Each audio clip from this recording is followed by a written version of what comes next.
Assalomu alaykum yurtdoshlar. Bugun sizlarga xudo xolasa bir ajoyib bir hovli joy ko'rsataman. 8:23 bo'ladi. Aeroportskidamiz. Yana shundan bu ham yana 1 kilometr doğru aeroportga borasizlar.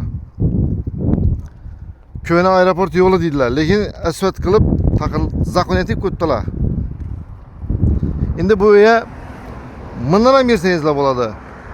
Arka tomonidan Zikesh tomon o'tgan, shundan girsangizlar garaj ham bor. Hozir ko'rsataman video davomida xudo xolasa. Bu joyimizni kutalganda bir 2 yil bo'lgan ekan. Hammamiz bor, gaz, suv, svet, muammo yo'q. Bismillahirrohmanirrohim.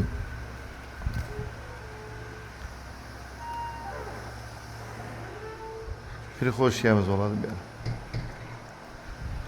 Pollar ham sifatli deb qaqilgan, jiqirdi yo'q.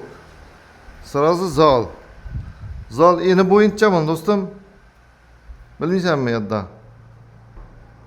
3.30'da 500. Necha? 3.30'da 500, 500 İşte 3,5'a 5,5. Grubu говоря. Şunu elle.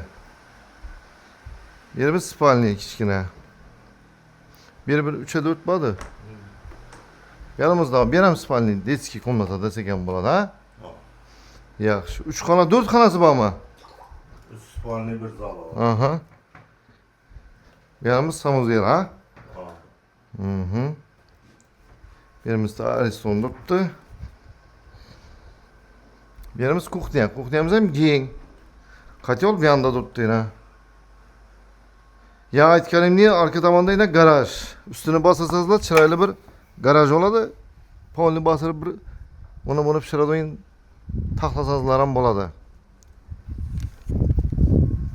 Endi novajlar olib ketiladi, novajlar qoladi endi bu yerda jo'ra. Gelişemiz. Yo'q, novajlar olib ketasan, novajlarni qoldirib ketasan masalan. Bitoy texnikalar ikkitami?